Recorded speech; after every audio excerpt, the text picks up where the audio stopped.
Saludos fraternales a nuestro Señor Jesucristo.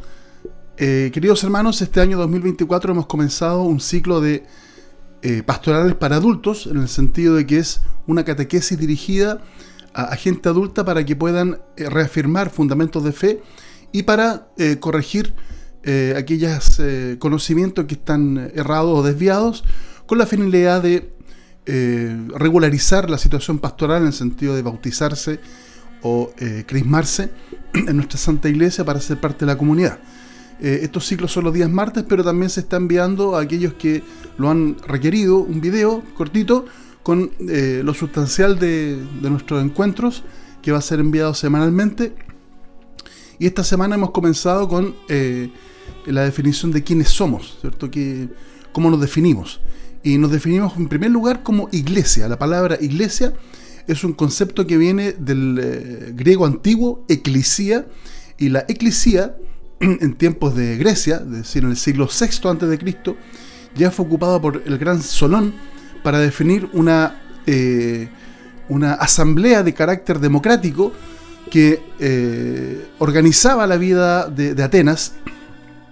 Tenía un carácter de asamblea donde se convocaba a todas las personas y tenía la finalidad de esas personas definir a los magistrados y los componentes del Areópago, que era muy importante porque en aquella instancia se iban definiendo las legislaciones atenienses, las eventuales declaraciones de guerra, como también la firma de la paz, y muy principalmente se definía la persona el estrategos. El estrategos era la persona que comandaba la estrategia, pues de ahí viene el nombre, de la ciudad de Atenas, y también se definían a otros altos oficiales.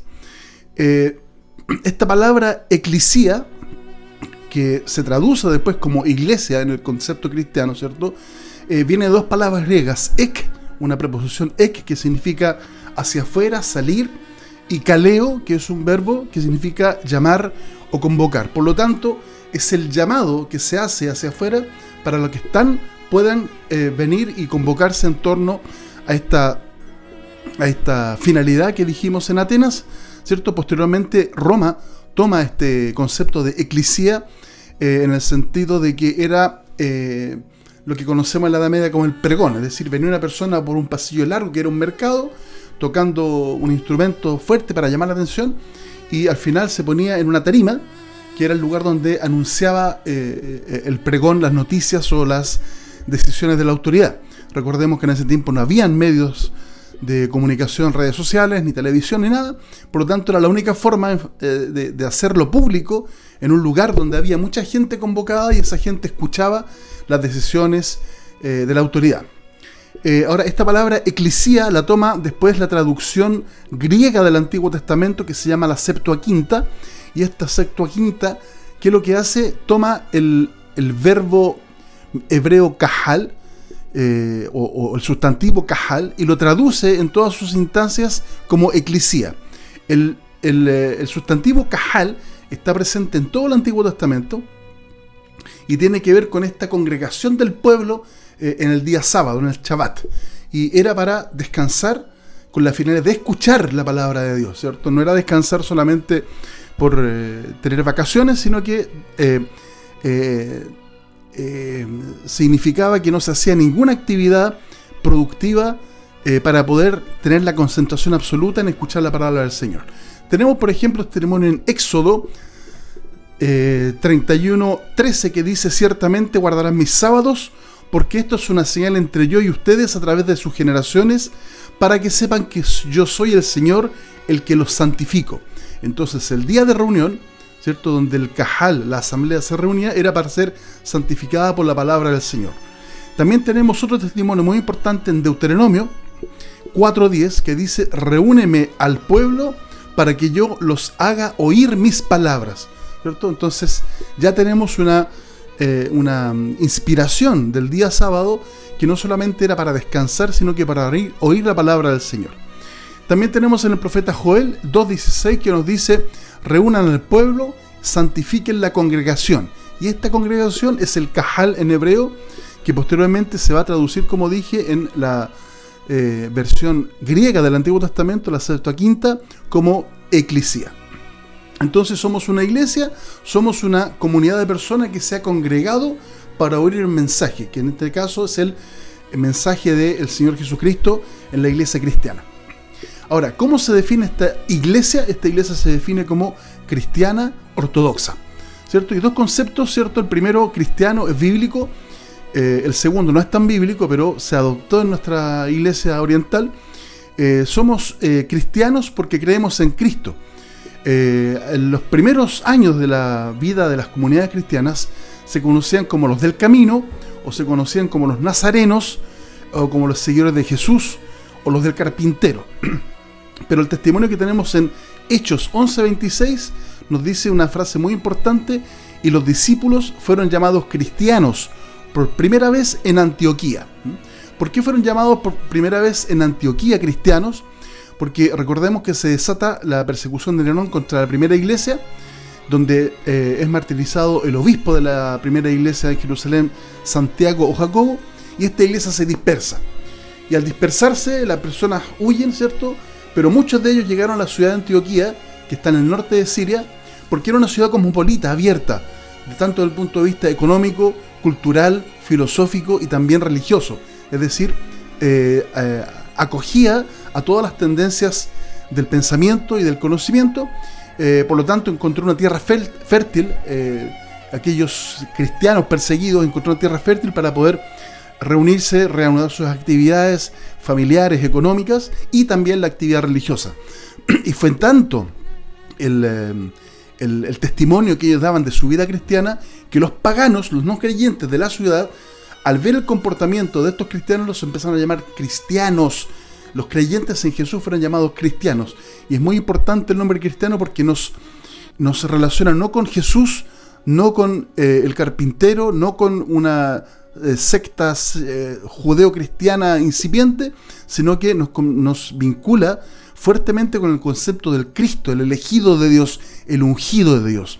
Por lo tanto, se van cumpliendo a través de la historia las profecías de Isaías, de mi ungido, mi elegido, ¿cierto? Que en el cual Dios tiene complacencia y el cual nos transmite la voluntad del Señor en el Nuevo Testamento. Y es por eso que es muy importante declararse cristianos, ¿cierto? Por ser seguidores del Cristo. Por eso es que nosotros actualmente llamamos a Jesús el Cristo. En idioma árabe, por ejemplo, no se dice Jesucristo, se dice Jesús el Cristo, y Yeshua al-Masías. Por lo tanto, es importante destacar esta característica de nuestra iglesia, que es una iglesia cristiana, por la referencia al Cristo, al elegido de Dios y al que cumple la voluntad del Señor completa y absolutamente en un 100%. La palabra ortodoxo, nuestra iglesia es iglesia cristiana ortodoxa. El concepto ortodoxo aparece en la historia en el siglo XVII-XVIII aproximadamente, ¿cierto? Para atribuir a ciertas corrientes de pensamiento, corrientes religiosas. De ahí viene la derivación del ortodoxo, y hablamos de algunas doctrinas o ideologías ortodoxas, ¿cierto? Pero nuestra iglesia se define como ortodoxa, en el sentido que está compuesta. La palabra ortodoxo son dos palabras en griego también.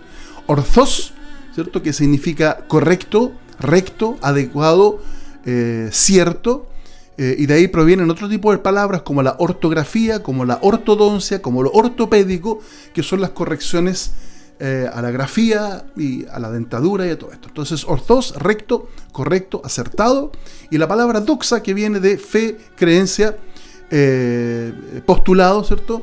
En el sentido de que la RAE, hoy día el diccionario la trae como opinión o punto de vista correcto. En el Nuevo Testamento tenemos una mención muy importante a la iglesia.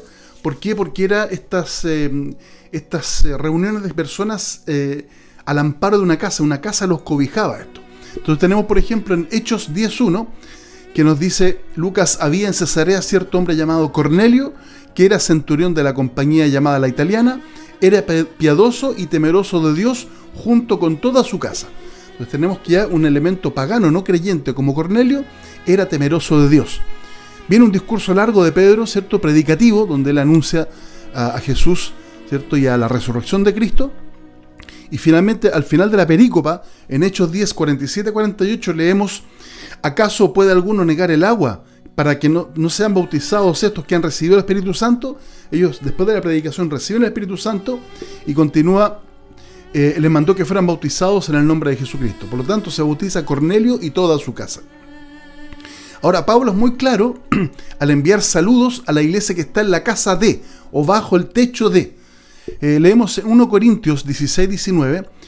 Pablo dice finalmente en el saludo: les saludo a las iglesias de Asia, Aquilas y Priscila, con la iglesia que está en su casa, les saluda mucho en el Señor. Ahora, esta expresión en griego, su casa, que está en su casa o bajo su casa, es en griego kathikos, que en este caso en 1 Corintios es kathikon, por el tema de la declinación. En Colosenses 4:15 leemos también una frase de Pablo que dice: saluden a los hermanos que están en la Odisea, a Ninfa y a la iglesia que está en su casa, ¿cierto? Y esa expresión, nuevamente, que la iglesia que está en su casa, es kathikon. Y finalmente en Filemón 2, en un solo capítulo, nos dice: a la hermana Apia y Arquipo, nuestro compañero de milicia, y a la iglesia que está en tu casa, kathikon. Entonces, este concepto de la iglesia que está en la casa era porque las personas creyentes albergaban a la comunidad. Por ser la iglesia perseguida en aquel tiempo, se cobijaba en un lugar, una casa, y esta casa daba el pie para que esta comunidad se pudiese reunir, 8, 5, 10, 12 personas, y poder vivir la fe en Jesucristo. Es muy importante este término, kathikon, es decir, bajo la casa de, porque hay algunos estudiosos que dicen que esto después va a dar, como lo vamos a hacer en el segundo encuentro, va a dar la base cognitiva para poder construir el concepto de católico. Kathikos viene de da el pie para que pueda construirse el concepto de católico, que vamos a ver próximamente qué significa y cómo lo vive la iglesia. Entonces, para resumir, nuestra comunidad es una iglesia porque es una asamblea reunida en torno a la persona de Jesucristo, y esta iglesia es cristiana porque cree en Jesús como el Cristo, y es ortodoxa porque sigue la fe, la doctrina o el pensamiento correcto. Dios los bendiga y nos encontramos próximamente en el resumen de la segunda clase.